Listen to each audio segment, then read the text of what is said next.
반갑습니다. 우리 4학년 친구들. 즐거운 수학 시간입니다.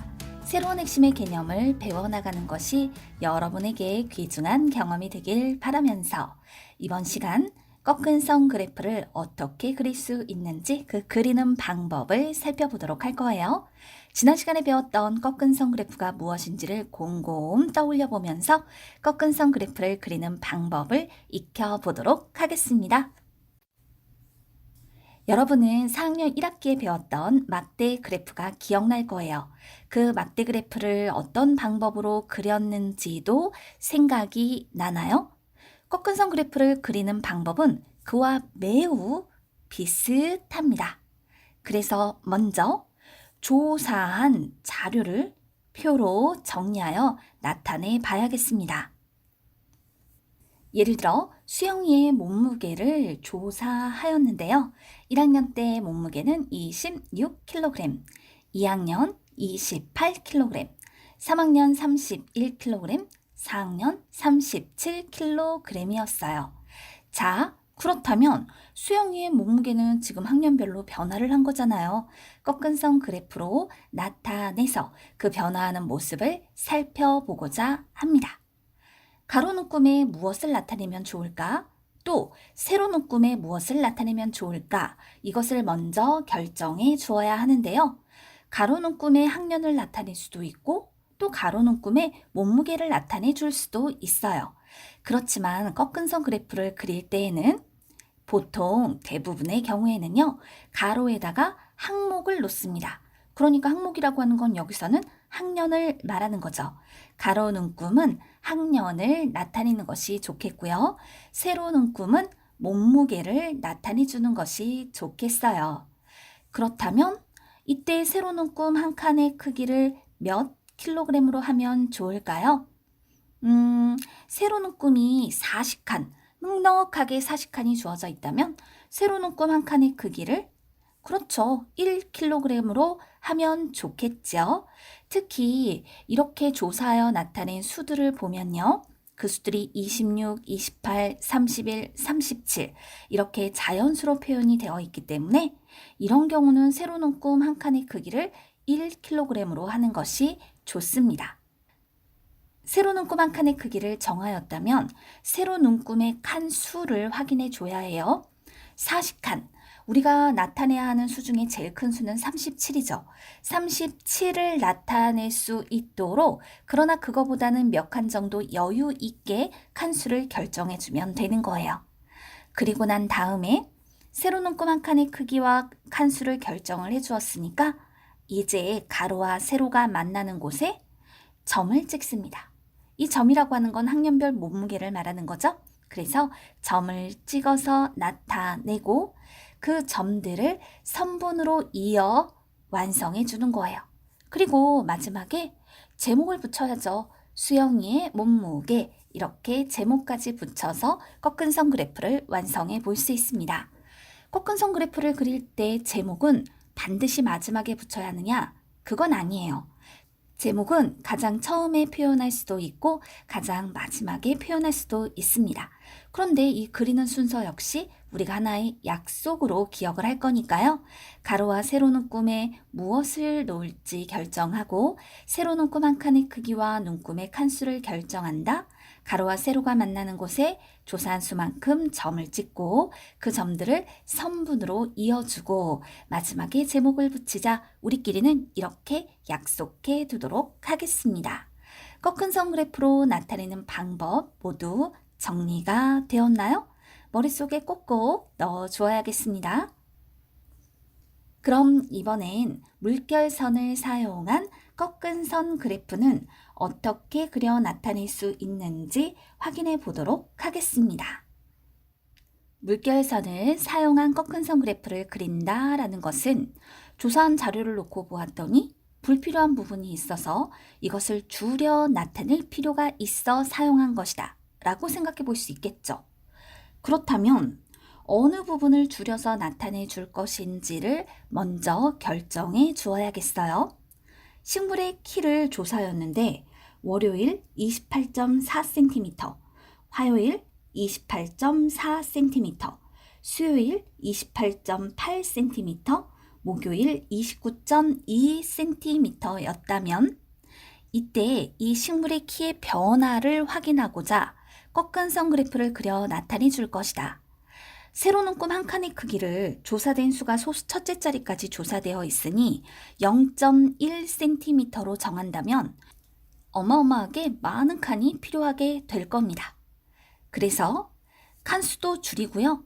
불필요한 부분을 줄여 세로 눈금 한 칸의 크기를 작게 잡아 변화하는 양을 뚜렷하게 표현하기 위해 0에서 28cm 사이를 물결선으로 줄이자라고 생각을 하는 거죠.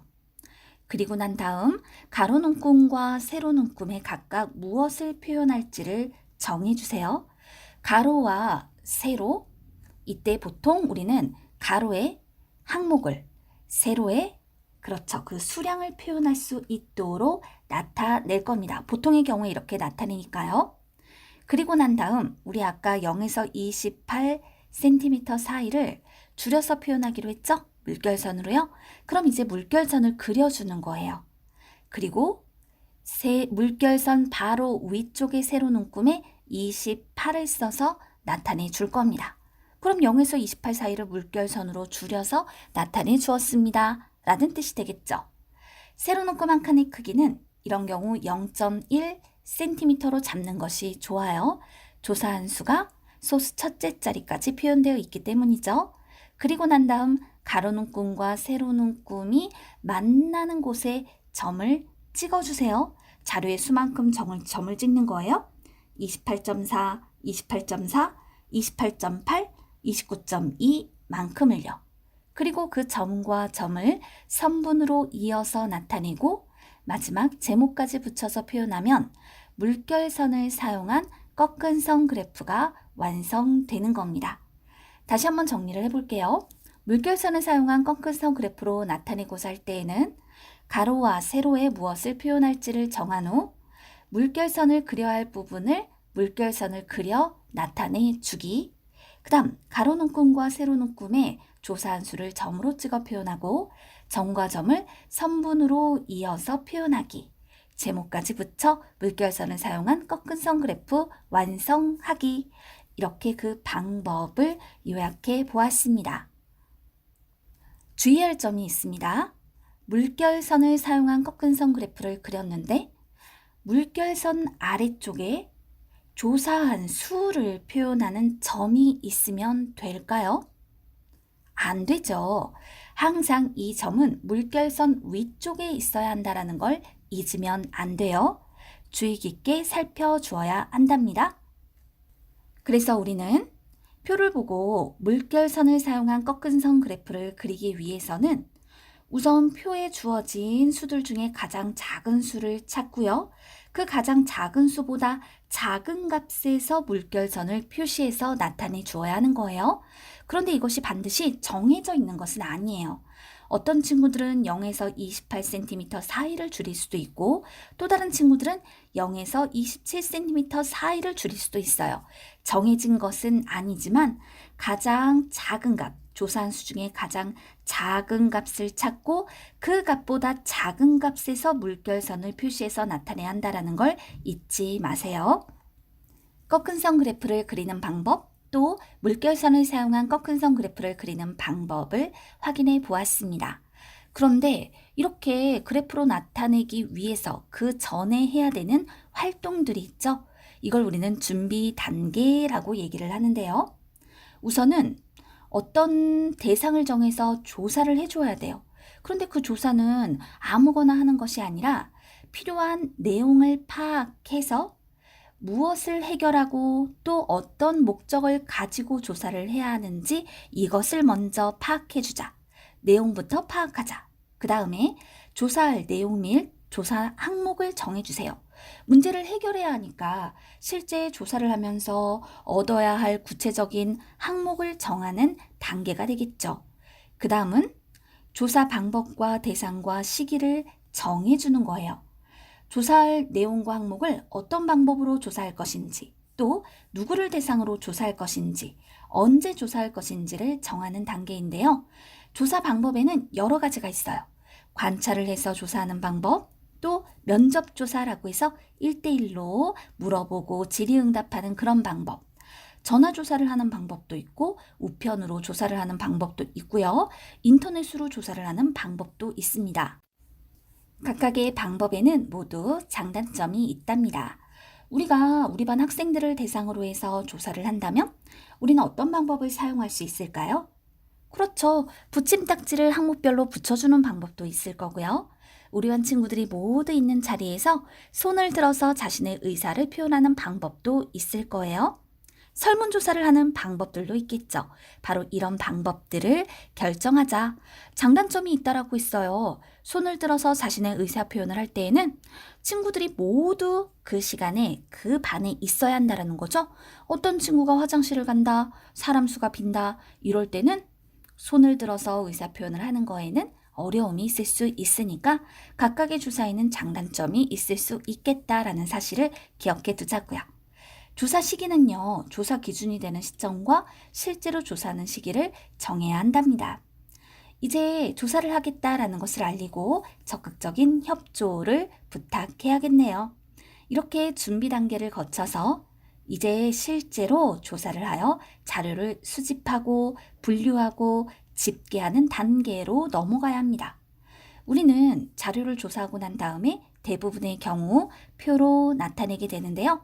표로 나타내기 전에 우리 무엇을 하나요? 그렇죠. 개별 자료를 수집하고 난 다음에 그 다음 각각의 항목별로 나누는 작업들을 하게 될 거예요. 이제 표나 그래프로 나타내 줍니다. 표로 항목별로 쭉 정리를 해주고요. 그리고 난 다음에 그 표를 보고 내가 어떤 그래프로 나타내 줄 것인지를 정하면 되는 거예요. 변화하는 모습을 나타내야 한다면 꺾은 선 그래프로 나타내 주면 되는 것이죠.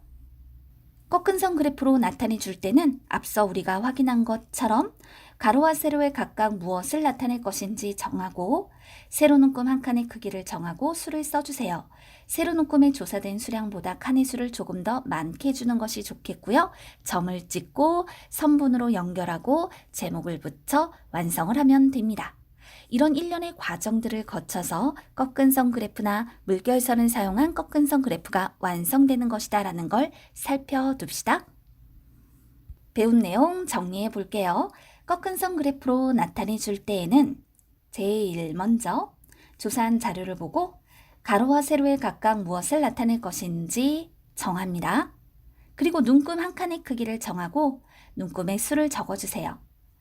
눈금의 수는요, 조사된 수량보다 조금 더 많게 표현해 주어야겠습니다.